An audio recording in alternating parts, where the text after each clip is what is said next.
this is TVP World. I'm your host Benjamin Lee, and welcome aboard the Eastern Express.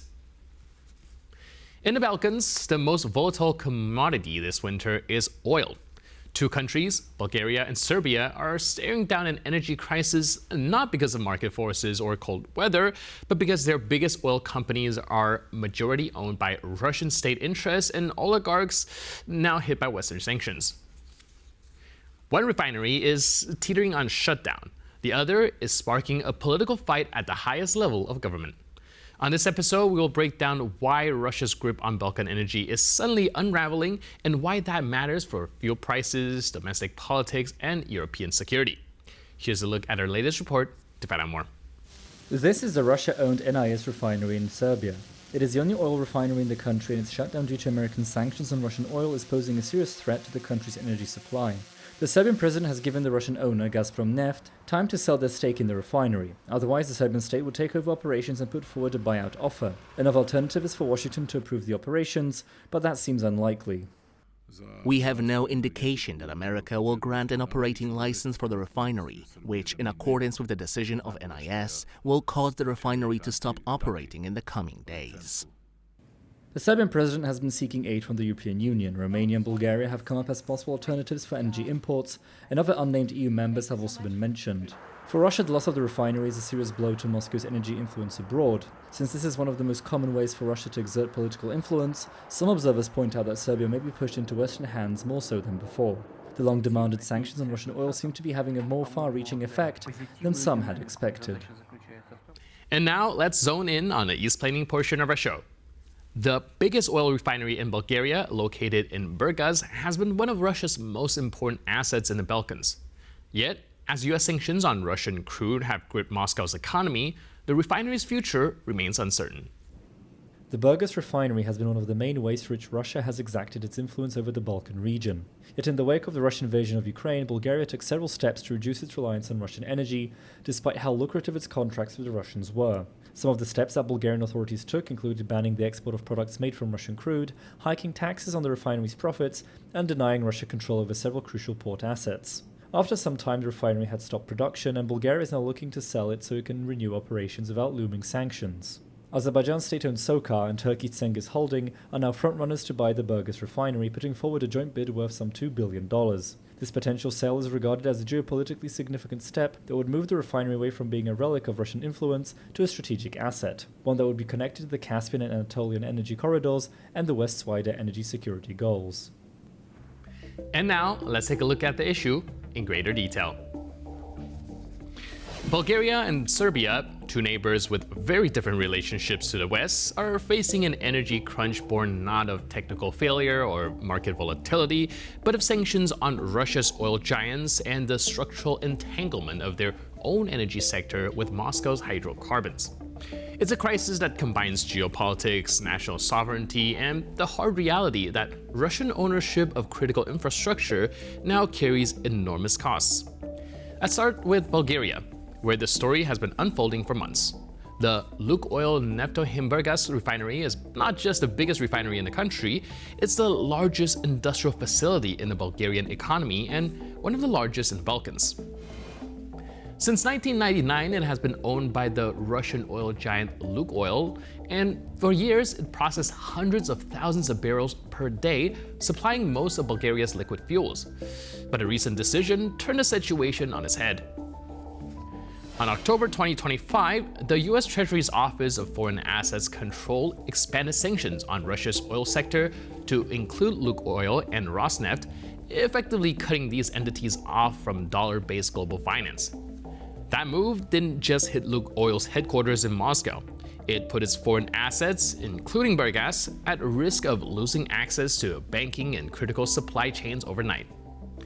In response, the Bulgarian government pushed through legislation to appoint a special state administrator to run the Burgas refinery and even sell its assets if needed. Pro-Russian President Rumen Radev initially vetoed the bill, but lawmakers quickly overrode his objections in an emergency session. The new legal framework now gives Sofia the authority to keep the refinery running, even without cooperation from its Russian parent. But it's not just a Bulgarian problem. Serbia's energy system is in a similarly unfavorable position, even if the political framing is a little bit different. The Serbian oil industry, known as NIS, is the country's largest oil and gas company and operates its only refinery in Pančevo. As of 2025, the company remains majority owned by Russia's Gazprom Neft, with the Serbian state holding a significant minority stake. Washington slapped sanctions on NIS earlier this year, giving repeated waivers to allow continued operations, but these expired. Serbia has been trying to hold out hope that a buyer, perhaps Hungary's MOL, might acquire a controlling stake and avert the shutdown, but those talks have not yet resulted in a deal. Meanwhile, fuel supplies and production capacity in Serbia hang in the balance, raising the risk of price spikes and shortage as winter deepens. What unites the Bulgarian and Serbian case is simple. Russian ownership of critical energy infrastructure can no longer be decoupled from geopolitical costs. Bulgaria and Serbia are confronting a shared dilemma from opposite ends of the political spectrum. When you have built your energy system on Russian ownership, you are a participant in a geopolitical game where the rules have now changed. And now, here to shed more light on the issue is Svetomir Nikolov, analyst at the Energy and Climate Program from Center for the Study of Democracy. Hello, sir, and welcome to Eastern Express. Thank you for the invitation. So can you help us understand what are the immediate consequences for Serbia if the NIS refinery actually shut down? Do they have enough reserve to sustain itself? Serbia's situation demonstrates that the most direct direct consequences of sanctions against Russian-controlled energy asset. NIS, which dominates the Serbian oil products market and controls a critical retail and distribution network, is a majority owned by Russian entities linked to Gazprom structures. Once the sanctions took full effect and time-limited allowance expired, Serbia was exposed to the full extraterritorial force of the U.S. enforcement. The Serbian government initially treated the sanctions issue primarily as a negotiation problem rather than a national security contingency. It explicitly ruled out nationalizations, citing legal, political, and reputational risk, and encouraged the Russian shareholders to sell their stake. And this approach was intended to preserve stability while avoiding escalation.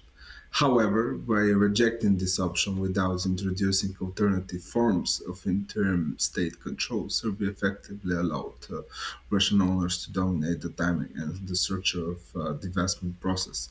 And under a fact, sanctions delay is not neutral. Each postponement increases compliance pressure, narrows the pool of counterparties, and accelerates the withdrawal of banks, insurance, and service providers.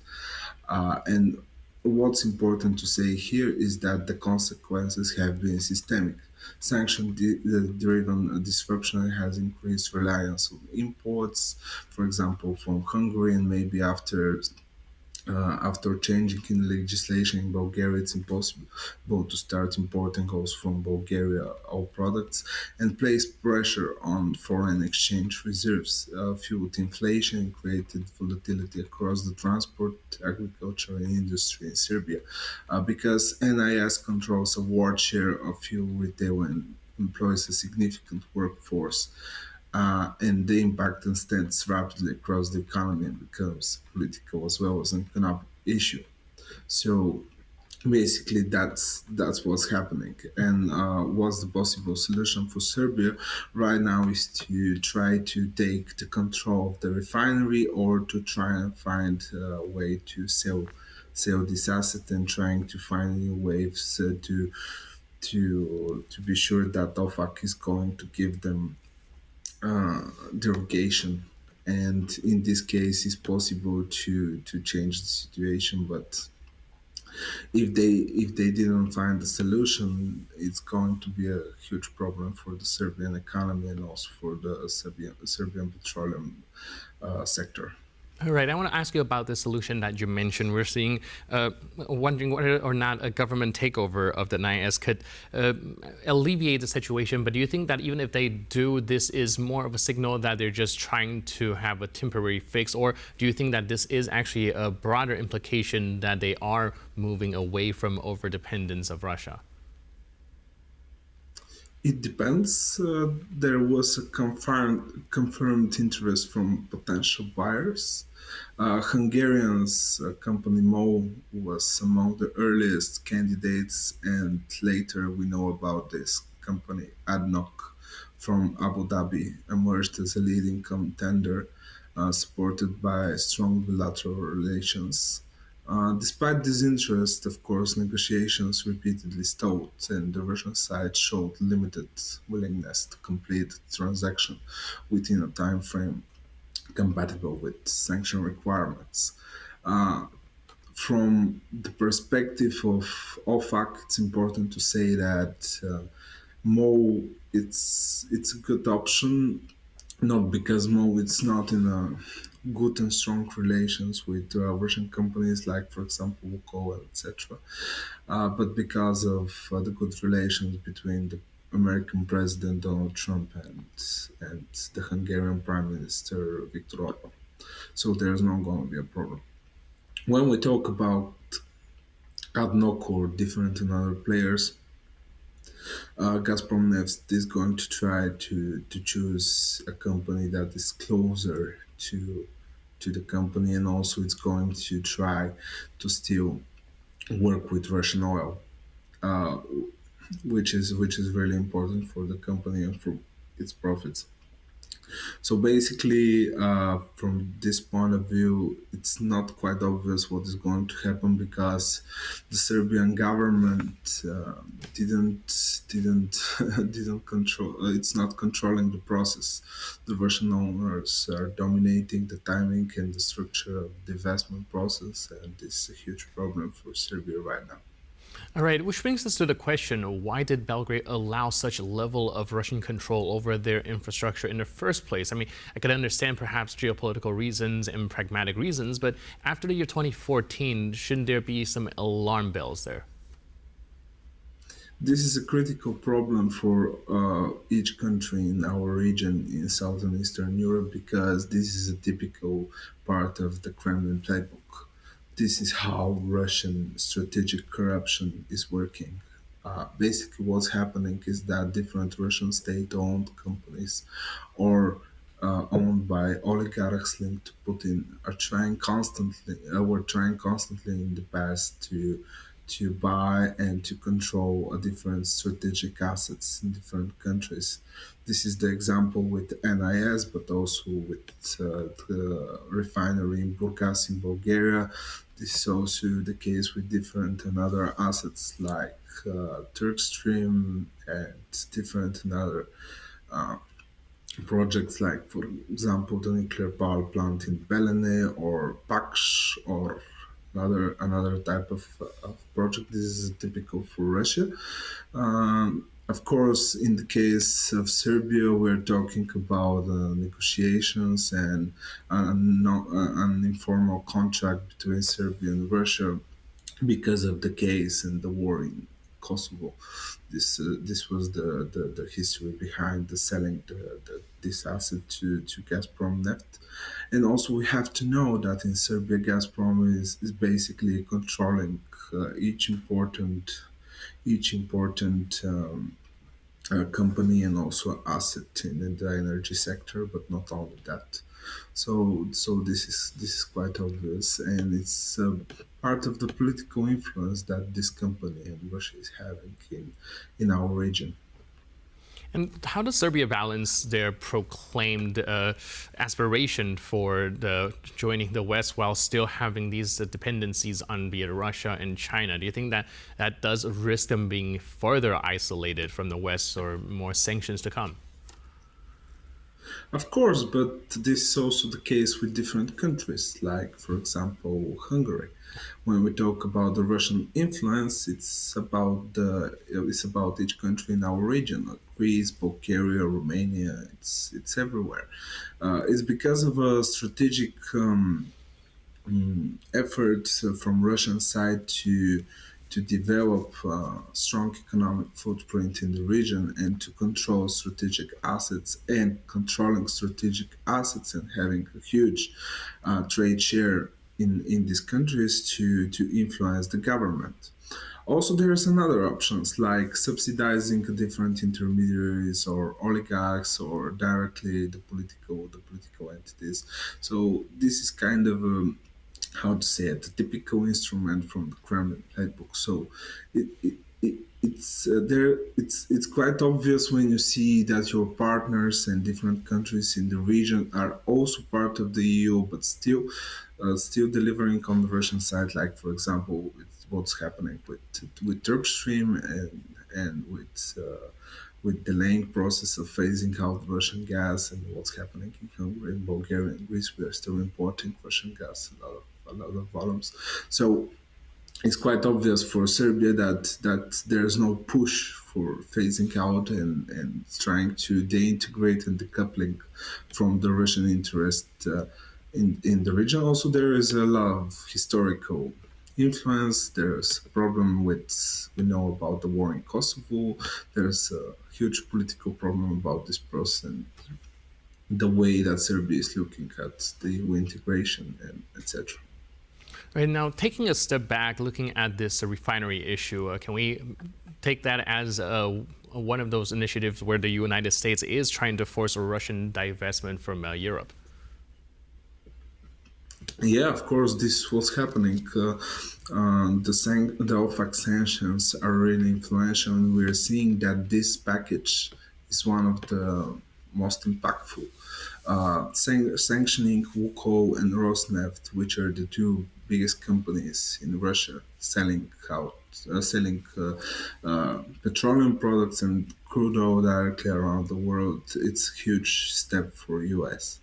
It, it's also the way that Donald Trump is trying to influence the negotiations between Russia and US and Ukraine about the peace deal in Ukraine. That's why also there is exemptions, because you have to help your partners to solve their new let's say energy security issues based on your sanctions. But the problem is that these derogations are timely, and you need to have to find a solution by selling the company and this asset to another Western investor or different company that is approved by OFAC, or trying to find a different solution, for example, nationalization or whatever you want. But the situation in Serbia is just so ridiculous, because it's about energy security, and the government is still trying to trust the Russian owners, and this is not going to have a happy future solution. So that's the main problem here. All right, so we'll have to see how they navigate this turbulence. But in the meantime, thank you so much for your input and insight. Really appreciate it. And thanks for being with us on Eastern Express. Thank you very much. And now we're moving on to the Eastern News Flash, a series of all the other stories from the East that you don't want to miss. Russia's shadow fleet of vessels continues to cause concern for European leaders. They're now warning that the ships pose direct security risks to Europe. The Shadow Fleet is a network of unofficial oil tankers that Russia uses to circumvent Western sanctions on its energy exports. European officials, however, believe these vessels may serve a far more nefarious purpose. Polish Prime Minister Donald Tusk says that there have been reports of drones being launched from these ships, potentially threatening infrastructure like oil platforms in the Baltic Sea. The fleet also poses environmental risks due to possible oil spills, as the ships are often poorly maintained and without necessary safety measures. What's more, the Swedish Navy has confirmed the presence of Russian military personnel aboard several Shadow Fleet tankers in the Baltic Sea, pointing to direct military involvement in these vessels. Despite heavy sanctions, the Russian ruble has unexpectedly strengthened. Economists are surprised by this turn of events, as it was forecasted that the Russian currency would buckle under pressure. Several analysts have put forward some theories as to why the ruble has not crumbled under Western economic pressure. One of the leading reasons apparently is high domestic interest rates and a reduced demand for foreign currency, which in turn has supported the currency's value. Nonetheless, a strong ruble is not a sign of good economic health for Russia. In fact, the strong currency may hurt Russia's export revenue as it reduces the domestic value of oil and gas profits. What's more, Russian oil prices have fallen to their lowest level since the start of the invasion of Ukraine, to just around $40 per barrel. Therefore, strong currency performance is masking the weak foundations of the Russian economy, which seems to be buckling under sanctions. Ukraine and its allies are looking to start funding war reparations. A special commission has been founded to assess and decide on the compensation claims over the damage caused by the Russian invasion. Kyiv and 35 partner states have just signed a treaty establishing an international claims commission. This commission, supported by international organizations like the Council of Europe, will be responsible for evaluating the claims filed in an official damage registry. This registry already contains thousands of submissions. Currently, however, the commission does not possess dedicated funding to pay out reparations, a problem which its founding members are working on. Separately, Ukraine plans to use the frozen Russian assets held in the EU, worth over €200 billion, to pay for its defense needs and arms procurement. This money will not go to the reparations cause. Volodymyr Zelensky has said that while reconstruction is important, the scale of war damages far exceeds the value of the frozen assets, making immediate military financing a priority. And that's all on this episode of Eastern Express. But for more news, update, and commentary, please stay tuned to TVP World.